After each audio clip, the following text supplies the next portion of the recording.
Hello everyone. Welcome back to our little tarot corner. Allie from Toe Tarot here, and I thought I would do another fun VR. Today it's a VR to Candy Soul and Soil, and it is hashtag top 10 curiosity decks. So these are just some decks in your collection that would belong in a special little curiosity cabinet. So it could mean anything from decks that are kind of funky or kind of spooky, eerie, paranormal, whatever curiosity means to you. But yeah, so these are just 10 decks that would kind of belong in my cabinet. And let's jump right in. So the first deck is my little Antiquarian Lenormand by Memento at Divine Muses. And the reason why I feel like it belongs in this cabinet, so to speak, is because, first of all, it comes in a Ouija tin, which is super fun. But this was a special little thing that she made around Halloween that is kind of like a mini seance kit. So you have your crystal ball there, you have some crystals, you have a candle holder. Ooh. Little candle holder, and then this becomes your Ouija board. Obviously it all goes on a cloth, so it was a whole setup, a whole thing. I'll just throw it together so that we can set the scene. Let's see, I'll bring this in a little bit. So yeah, so there's that. We'd have our little Ouija board up here, light our candle with our crystal ball and our crystals, just a little planchette, and our little Lenormand deck. I just thought it was a really fun, kind of kitschy thing for Halloween, but actually I do love this deck. Again, it's by Memento. She also made the Lua Tarot and the Antiquarian Tarot. And it's just a fun little deck, but it definitely belongs in a curiosity cabinet, I think. So it's just fun. This whole setup was really fun. So now bear with me as I kind of throw this all back together here. Just the whole vibe. Oh, there's also extra cards, choices for man and woman and whatnot. So it's all kind of a fun little kitschy item that I am very, very grateful to have. Put that in there. It sets a mood, you know. Really puts you in the scene. So that's our first little deck, is the Antiquarian Lenormand, little spooky Ouija edition. The next deck is my little Raincoast tarot, and this is just from raincoasttarot.com by Christoph James, and this deck is just interesting.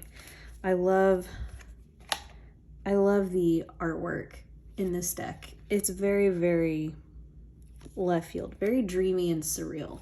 And it certainly has a touch of spooky.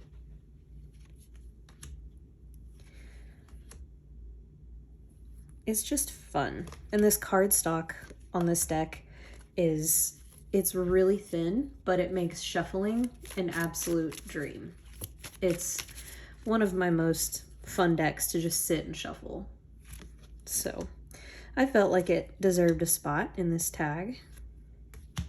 Kind of out in left field, but it's a whole lot of fun. I like to bring this out just when I'm feeling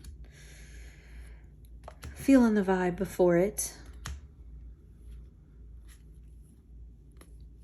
He's got lots of variations of this too. I know he made a pocket edition. I know he's got one that has black borders.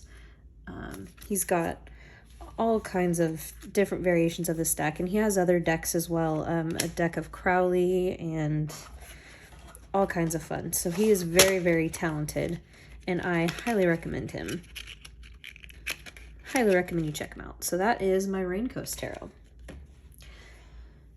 Next, you could not have a curiosity tag without having the Madame Lydia Wilhelmina's Tarot of Monsters, the Macabre, and Autumn Scenes. You just can't. This is everything that a curiosity cabinet is made of. It's so creepy and eerie. It's a lot of fun to use during the darker months of the year and Samhain and, of course, close to Halloween. But I mean, look at that. Look at that face. There's lots of ghosts in here and weird creatures, skulls, all the curiosity vibes. This is kind of a deck that goes in and out of print. I know that the creator was kind of going through some health issues, and so it's kind of hit or miss when there are decks in the shop. I believe this site is Attic Cartomancy.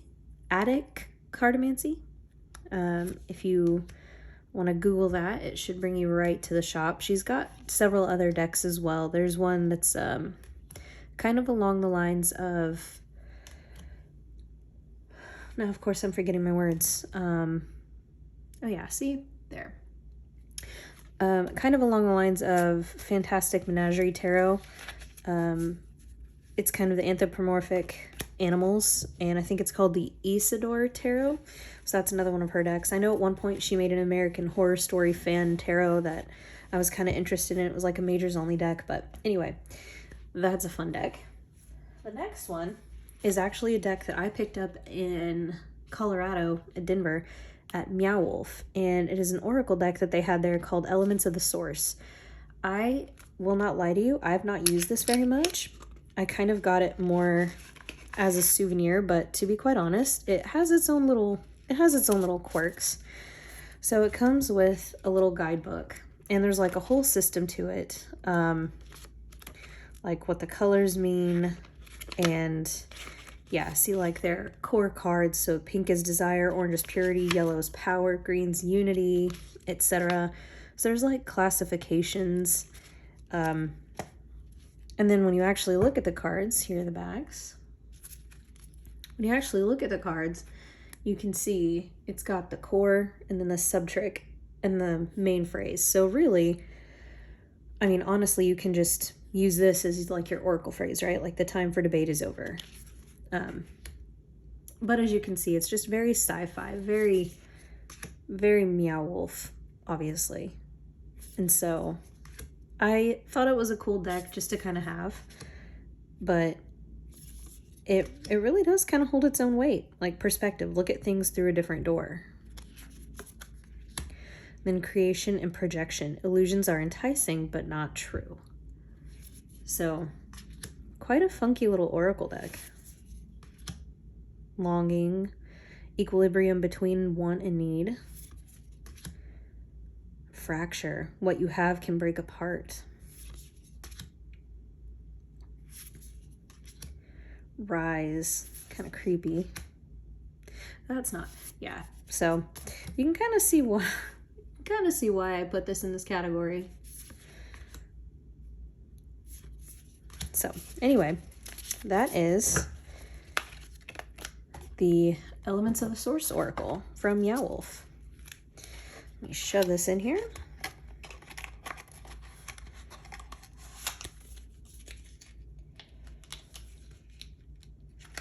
Okay. The next deck. You cannot have curiosities without the Queen of Curiosities herself, Holly Audley. And this is her teeny tiny tarot. I am late to the tarot game just in general.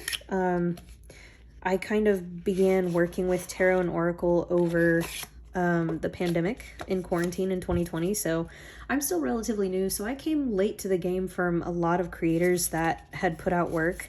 I'd missed a lot, so I had not seen any of Holly's other works, but I was able to back this deck and her little ghost oracle on Kickstarter, and I know that she's going to have like a mini little trunk full of 7 little oracle decks that go with the teeny tiny tarot that will be coming out later. It's finished now, but it was a Kickstarter campaign, and each of the little oracle decks is like a different theme. So the one that she has is ghosts. There's going to be one that's about Chernobyl, one that's I'm blanking on the other topics, but they're all kind of funky curiosity type topics, and so I'm really, really excited to get all those in. These are just fun decks to use.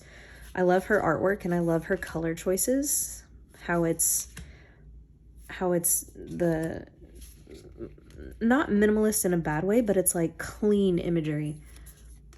But, you know, pentacles are eyeballs, cups are skulls, swords are sewing needles, like definitely fits the bill for a Curiosities cabinet, I think.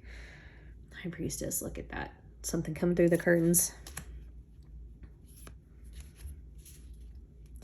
So it works. I really do like this deck.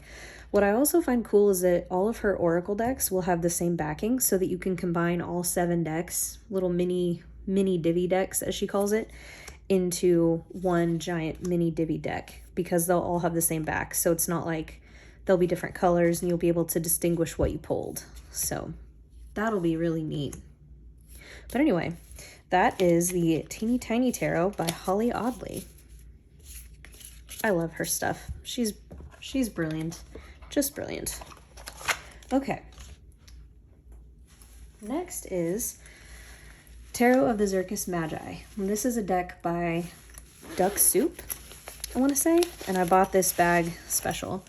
When I think of curiosities, I also think like creepy carnival. And that is what this deck does for me. Oh, these are the backs. Three ring circus. This deck is just interesting. It's fun and quirky, different. It's a sideshow carnival. So what else can you want, right? And this is another one that I will admit I don't use too often, but it is a very, very fun deck. And the cardstock is a lot of fun to shuffle too. I'm a sucker for thinner cardstock that's either smooth or linen that allows you to shuffle really well. But as you can see, the artwork is just kind of, I don't even know how to describe it, but it's really fun. I had this deck, I had a version of it before this that was it was like it was designed to look more worn and old, and it was just a little bit dark. So this is the Roadshow edition, and it's a little brighter and it's kind of easier to see, in my opinion. The other version was like everything was darker and dirtier, dingier looking, and it was kind of hard to get some of the detail. So I like this version better. And there's one card in here. Let me see if I've already gone past it. Yeah, see, there you go. Governor of Blades, King of Swords. But I'm looking for, oh, Ten of Blades. There's the Hermit, the Solitarian. Creepy. Ah, okay, here he is. So this is Mr. Bones. This is Death in this deck. I just love this card. I don't know why, but it's my favorite. So yeah, so that is the Tarot of the Circus Magi by Tarot by Duck Soup. All right, the next deck is unfortunately another out of print deck, but it is another perfect example of a Curiosities deck. This is the Slow Holler Tarot. I was lucky enough to find this in a trade, and I know that it's kind of a highly sought out deck, but it's absolutely perfect for a curiosity cabinet. There's all kinds of different things in this deck.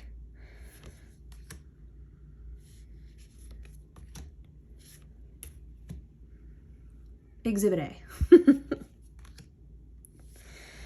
This deck really gets to the point, and I find that it's a little bit intimidating for me, so I don't bother her too much. I let her rest. But just look at that. In this deck, there are a lot of things renamed. Branches or wands, stones or pentacles, but then also they've got the quartz renamed. There's like the architect, the visionary, the student, and the traveler. Those are your court cards in this deck. So it's a little bit different in that aspect too. But she's got a lot to say, this lady. But I won't go over it too long, as I said, unfortunately it is out of print, but I adore her. She's a lot of fun to use when I'm not scared of her. And that is the Slow Holler Tarot. Next is my Antique Anatomy Tarot. This is the second version that Claire Goodchild released back in the day, and so unfortunately it too is out of print. I do have her current mass market version of the Antique Anatomy with the florals and everything in the color, and I love that deck, but this one I really liked because it's just black and white. It's black and white and bones, and I am so in love with this version of the Antique Anatomy.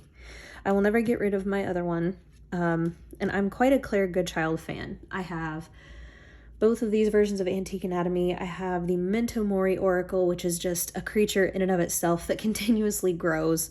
I have her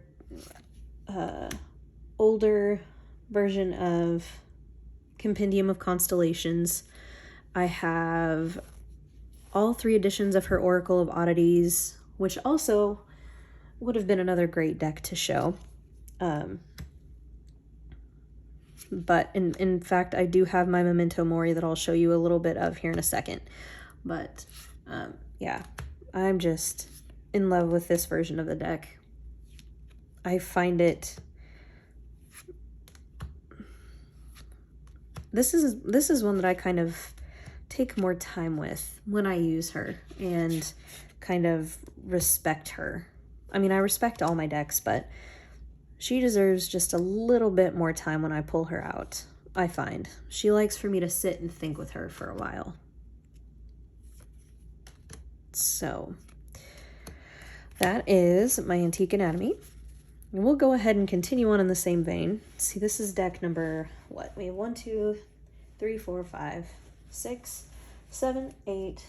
Okay, so I have 2 more decks, but I am going to go ahead and throw in real quick my Memento Mori Oracle in this lovely pouch by Krista at Adventures in Metaphysics. She is a wizard, and she had to create a custom pouch for me because this deck is so huge. So thank you, Miss Krista. She's actually made me a couple of pouches. She made me this one, and then she's knit me a pouch for my Revival Art Tarot too. So this Memento Mori Oracle is a beast, an absolute beast.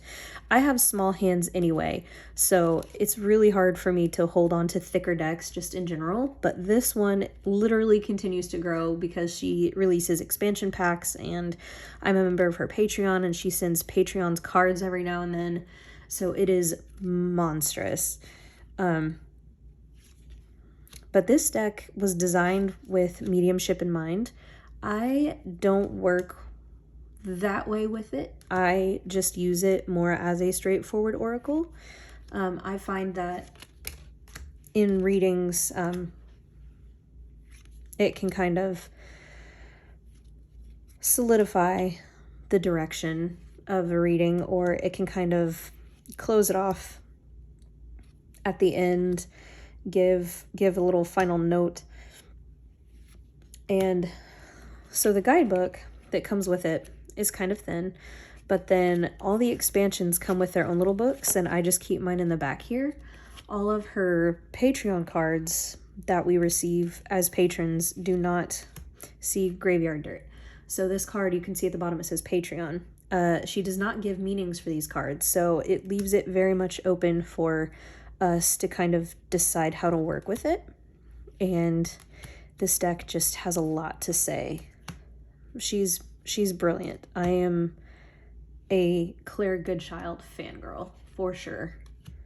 Again, with with being a nurse, I love everything anatomy and botanicals and medicine, and she's definitely created something phenomenal with this deck that's able to just continuously be added to and built upon. You can keep the expansions separate and work with them by themselves. You can just work with the base Oracle deck if you want. You can put it all together as I have and create a massive deck.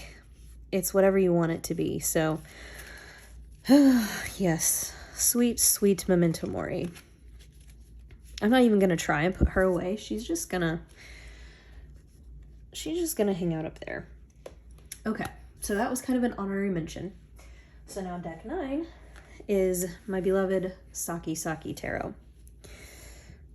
I actually also have one of her haunted Sakisaki decks.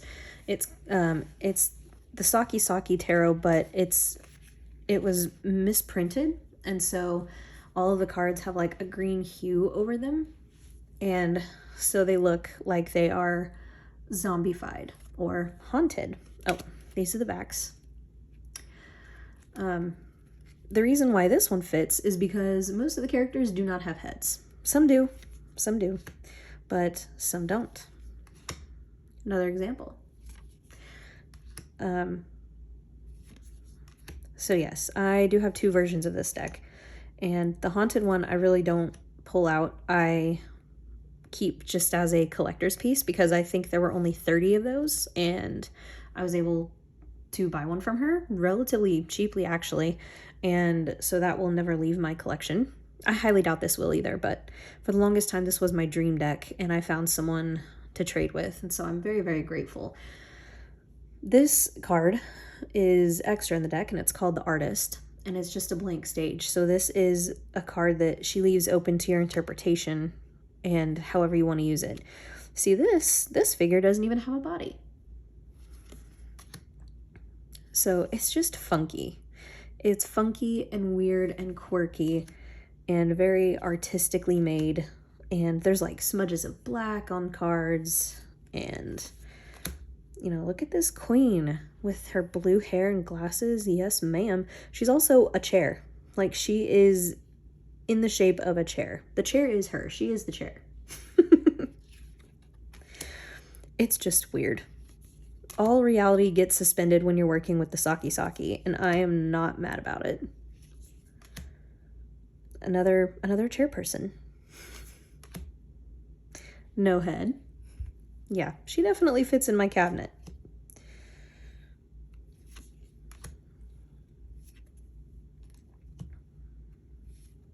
Oh, I love this deck. I haven't used her in a little bit, but I love her. All right, look at that devil. I just always thought it was a ridiculous pose with the legs so far out like that. And like, he has no hands, he has flippers. I don't know, I love it. I love it. Oh, I do love this Chariot card though, with the amazing contrast of the colorful dragons and the black and white in the background and like the smudges, and it's just amazing. So that is the Sakisaki Tarot. And now we come to our final deck, and that would be my Yokai Yochi Tarot by Bubo Plague. This was another Kickstarter that I backed. I believe that they are actually doing a reprint soon, but it's based off of little Japanese folklore characters, the Yokai Yochi, and it's just a fun, funky deck. Again, it's like ghosts and spirits and creatures and like a mermaid, dragon, goat, chicken, bird, fish. I don't know. Look at this little guy. The guidebook doesn't go into the most detail. It does give, like, it gives a little bit about the creature on the card. A spirit that tempts humans into recovering the protective charms and wards that keep people out of temples and homes. So you get a little bit of information, but I just kind of use them at face value. I just treat them as the artwork that they are, It's also on linen cardstock, which is my favorite.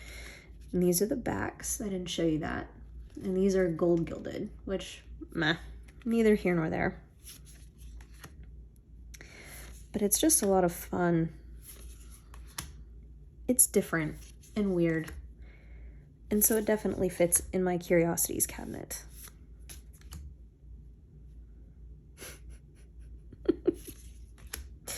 Every time I look at these, I just chuckle. I do have a bigger print of this death card. It is one of my favorite images of the death card. I've said it before, the Hermit card and the Death card in all decks are like my two favorite cards, and so I have artwork of several Death cards from decks where that was an option to get. The Lovers, look at that. Yeah, I could go through this all day again. Look at that little guy. But anyway, that is the Yokai Yochi Tarot by Bubo Plague. And I believe that that brings us to the end of this collection video. And I hope that you all have enjoyed looking at these with me. I do appreciate you, as always, for tolerating my ramblings. Just throw them back in shot here. Why not, right? But anyways, thank you guys so much for watching, and I will see you next time. Bye.